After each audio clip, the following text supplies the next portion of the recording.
দেখছিলাম আসলে মুভিতেও সবকিছু দেখা যায় না, মানুষ নিজের চোখে যাবে অস্বাভাবিক, মানে যেটা কল্পনাও করিনি যে আমাদের যে গাছ এবং জীবনের চিত্র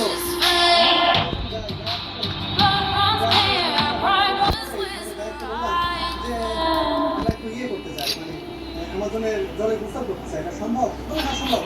আগে আমরা কটেজে যাই, যখন আমাদের কটেজ তৈরি করে রেখেছে, কটেজে যাই, আমরা যখন বের হবো কিংবা তখন গোসল রওনা দেওয়ার কিছুক্ষণ পরে দেখি যে সেখানে একটা ওখানে একটা কুমির শুয়ে আছে। কুমির দেখে তো সমস্যা খারাপ যে এইভাবে কুমির এত কুমির কোথায় থাকে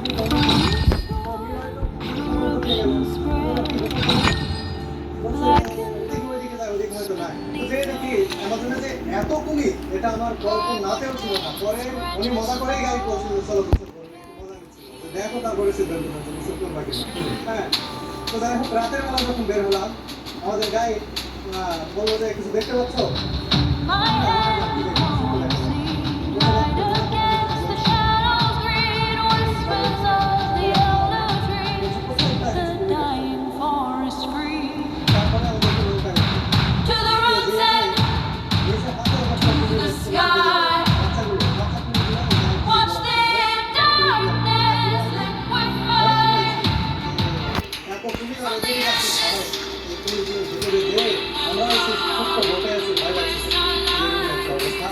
রাতের বেলা একটা রাত আমি ঘুমাতে পারি, এত ভয়ঙ্কর ডাক। বিভিন্ন সিনেমায় হরর মুভিতে যে আমরা তো হরর মুভির যে সাউন্ডগুলোর মতো তৈরি করে স্টুডিওতে, আমার মনে হয় একটা রেকর্ডার দিয়ে রাখে বা ওই শব্দগুলো রেকর্ড করা যায়, ভেতরের জীবজন্তুগুলো কি ভয়ঙ্কর আওয়াজ করছে, সেটা শুনে মানুষ রীতিমতো একেবারে ভীত সন্ত্রস্ত হয়ে যাবে।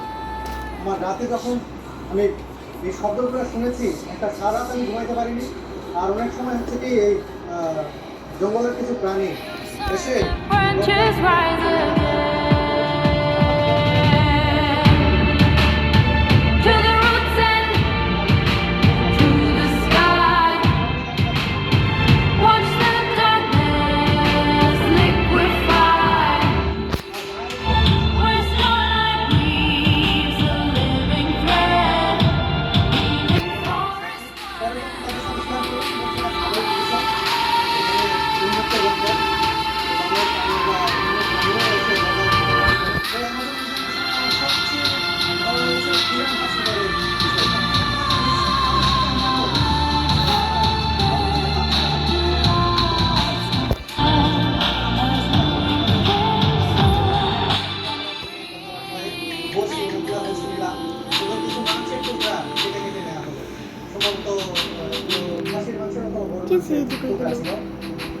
বসে দেওয়া হলো, আমাদেরকে বসে দেওয়া হলো, এই স্লিপ ফেললাম, এই কিছুক্ষণ পর দেখি এসে এই বসে নিয়ে যেতে পারে।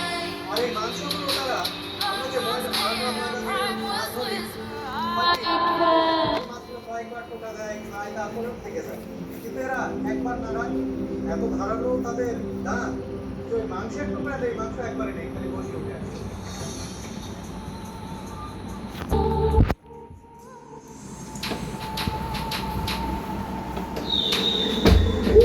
1000 সাবস্ক্রাইবার হলে না, 1000 সাবস্ক্রাইবার হলে না, 1000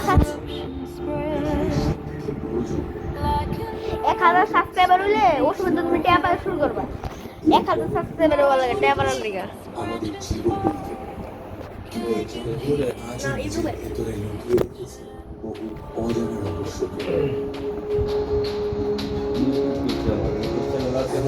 এই যে দেখি হ্যাঁ যে জঙ্গলে সূর্যের আলো প্রবেশ করতে পারে, যা আজও বিজ্ঞানীর কাছে অজানা। কিন্তু অবাক করার বিষয় হলো এই মৃত্যু ভয় এবং রহস্য ঘেরা জঙ্গলের বুকে একসময় গড়ে উঠেছিল বিশ 5 মিনিট পরে মেসেজটা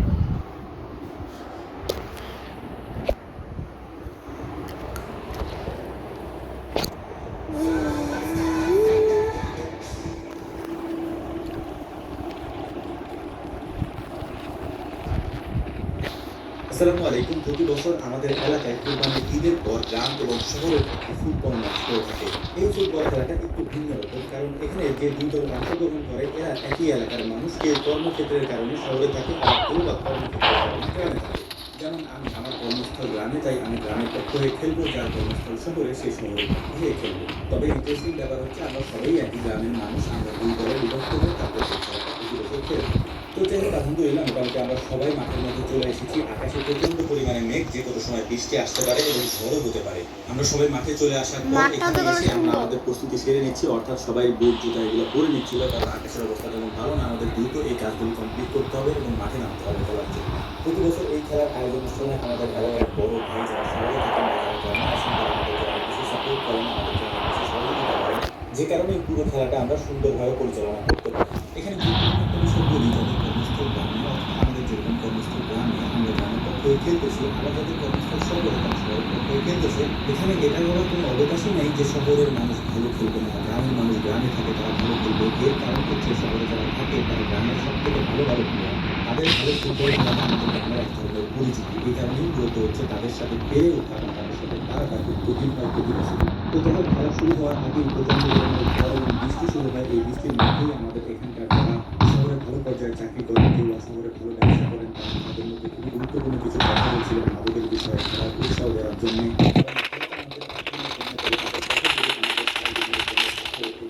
গুরুত্বপূর্ণ কথাগুলি আমরা খুব মনোযোগ দিয়ে শুনছিলাম। তো যাই হোক, এরপর দুই দলের গেম প্ল্যানিং, তাদের কথাগুলি তারা বলতেছিলেন, কিভাবে তারা খেলাটা সাজাবেন, আমরা আমাদের কথাগুলি বলতেছিলাম যে আমরা খেলা কিভাবে পরিচালনা করবো। এরপর মূলত আমাদের মূল খেলাটা শুরু হয়। খেলার নেট অনেক শুরুতেই তারা প্রবলেম দারুণ দিচ্ছে খেলতেছিল, যেহেতু তুলনামূলকভাবে আমাদের দলে যারা খেলে তারা একটু ইয়াং, মানে ছোট বয়সে। আপনারা জানেন যে আমাদের গ্রামে যারা থাকে তাদের হয়তো আপনারা বিভিন্ন ভিডিওতে দেখেন, তারা বয়স কম, ছোট, তবে ভালো খেলে। কিন্তু এই অভিজ্ঞতার একটা ব্যাপার থাকে, এই অভিজ্ঞতা না থাকার কারণেই প্রথম গোলটা আমরা খেয়ে বসি, অর্থাৎ আমরা একসঙ্গে গোলে পিছিয়ে থাকি গ্রামে যারা রয়েছে। তারপর হাফ টাইম পর্যন্ত কোনো গোল হয় না, হাফ টাইমের পরে গিয়ে আমরা একটা গোল দেই, অর্থাৎ গ্রামে যারা রয়েছে তারা একটা গোল দেয়। নেট এত খারাপ দিতেছে পূর্ণভাবে চলছিল। তবে অনেকে প্রশ্ন করতে পারেন যে ভাই আপনি খেলেন না। আমি মূলত পায়ের ব্যথার কারণে নামতেই পারিনি, কারণ আপনারা জানেন গত কয়েকদিন আগে আমাদের গরুর খামার থেকে গরু বের করতে গিয়ে হাতে, কোমরে এবং পিঠে ব্যথা পাই, সেই ব্যথাটা এখনো রয়েছে। এর পাশাপাশি ঈদের কয়েকদিন আগে আমাদের একটা হাট ছিল, ওই হাটে আমরা একটা গরু নিয়ে গিয়েছিলাম এবং ওই গরুতে পা দিয়ে পাড়া দেয়। এর ফলে আমার বাম পায়ের বুদ্ধিগুলির মুখটা উঠে যায়, যে কারণে আমি খেলতে পারিনি এবং নামার পরেও আমার পায়ের ব্যথার কারণে খেলাটা আমার পক্ষে সম্ভব হয়নি।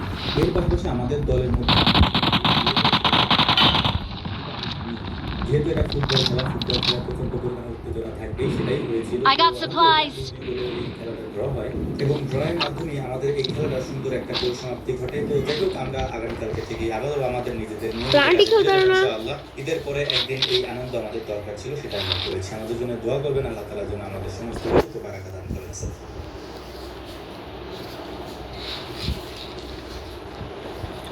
প্লান্টিক খেলা হয়তো নমস্কার সবাইকে আমার চ্যানেলে আবারও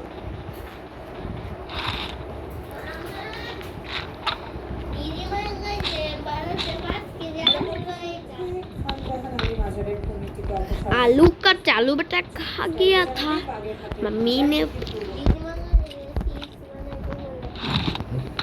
দিদি ইউটিউবে ভিডিও ছাড়তেছি 64 বছর বিশ্ব ফুটবলে কোনো দল টানা দুবার বিশ্বকাপ জিততে পারেনি। এবার সেই উড়া হলো এক নম্বর ব্রাজিল দেখো এক নম্বর ব্রাজিল কইবে আমি 100% গ্যারান্টি দীর্ঘ 64 বছর বিশ্ব ফুটবলে কোনো দল টানা দুবার বিশ্বকাপ জিততে পারেনি। এবার সেই অসম্ভবকে সম্ভব করার মিশনে নামছে লিওনেল স্কালোনির আর্জেন্টিনা, কিন্তু প্রশ্ন হলো কাতার বিশ্বকাপের সেই অপরাজেয় আর্জেন্টিনা আর আজকে 2026-এর কি আমার টিমের মধ্যে তফাৎ কতটা? স্কালোনির ঘোষিত 26 জনের স্কোয়াড কি পারবে মেসির শেষ বিশ্বকাপে ডিফেন্ডিং চ্যাম্পিয়নের তকমা ধরে রাখতে? আজকের ভিডিওতে আমরা দেখে নেওয়া যাক লা স্কালোনেতার সাম্প্রতিক ফর্ম। কাতার বিশ্বকাপ এবং টানা দুটি কোপা আমেরিকা জয়ের পর আর্জেন্টিনার উইনিং মেন্টালিটি এখন তুঙ্গে। বিশ্বকাপ ক্যাম্পের ঠিক আগের প্রীতি ম্যাচগুলোতে আর্জেন্টিনা তাদের চেনা ছন্দ বজায় রেখেছে। জাম্বিয়াকে 5-0 গোলে উড়িয়ে দেওয়া কিংবা মৌরিতানিয়ার বিপক্ষে জয়। স্ক্যালোনি কিন্তু পরীক্ষা নিরীক্ষা থামাচ্ছেন। তবে আসল পরীক্ষা হবে গ্রুপ জেতে আলজেরিয়া, অস্ট্রিয়া আর জর্ডানের বিপক্ষে।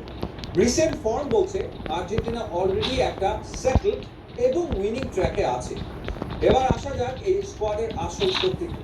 আর্জেন্টিনার সবচেয়ে বড় শক্তির জায়গা দুটো, মিডফিল্ড ডেপথ এবং winning combination. Alexis Mac Allister, Enzo Fernandez এবং রদ্রিগো ডি পল এই ত্রয়ী বিশ্ব ফুটবলের কম্বিনেশন। এদের ব্যাকআপ হিসেবে আছেন রাফায়েল পালাসিওস এবং রনি রোসাসের মতো তারকা।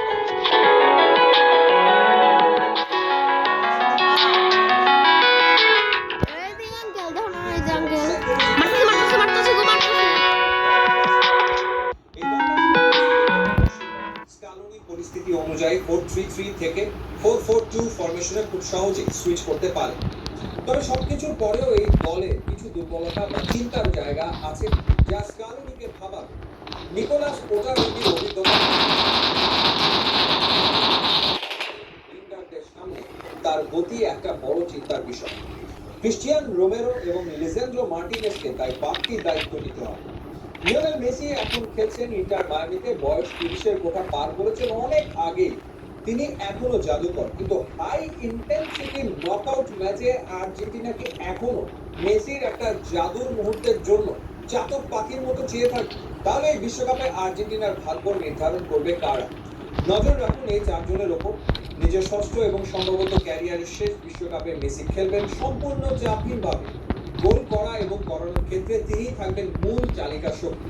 ইন্টার মিলানের লাউতারো এবং অ্যাটলেটিকো মাদ্রিদের হুলিয়ান আলভারেজ এই দুই স্ট্রাইকারের ওপর থাকবে গোল করার মূল দায়িত্ব।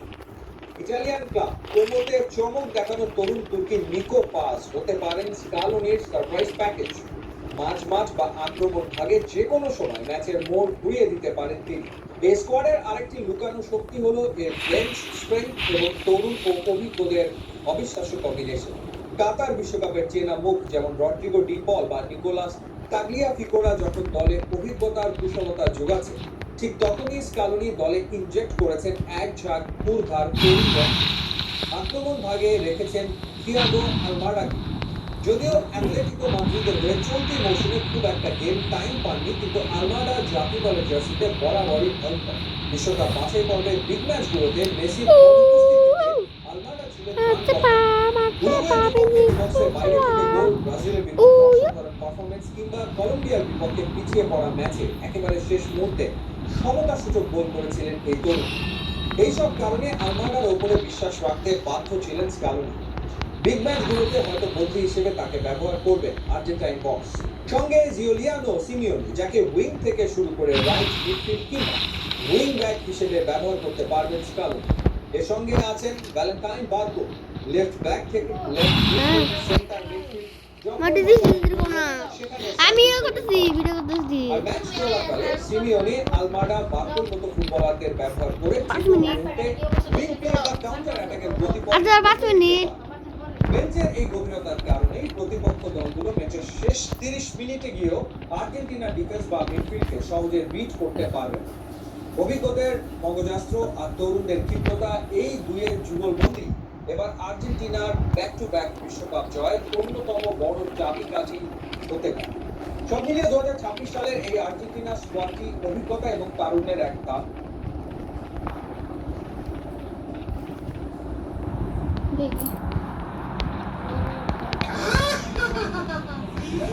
ওগর ভিডিও দেখি তো দি পানি ইয়ে করে।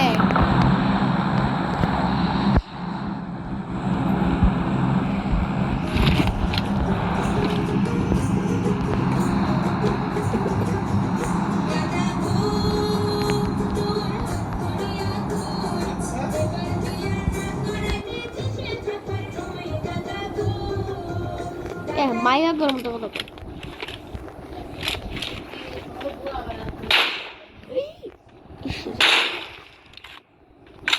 বারবার টিপ লাগে।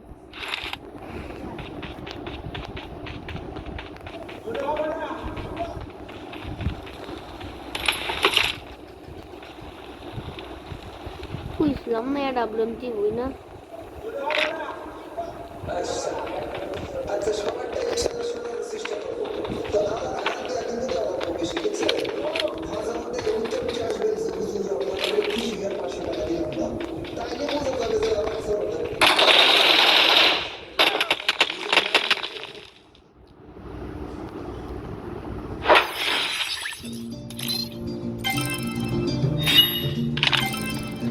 বাবা আমাদের কয়েক পাঁচ করে দিয়ে আমার ইয়েতে প্লাটিনাম দিলাম। এই যাত্রায় আমরা কেউ যদি অসুস্থ হয়ে যায় 20 দিন পরে কিন্তু ফিরে আসতে হবে আর্জেন্টিনা, তারপরে চিকিৎসার ব্যবস্থা হবে যদি জাহাজে সেটা না থাকে। যদি কেউ মারাও যায় তাহলেও তার ডেড বডি ফিরে আসবে 20 দিন পরে।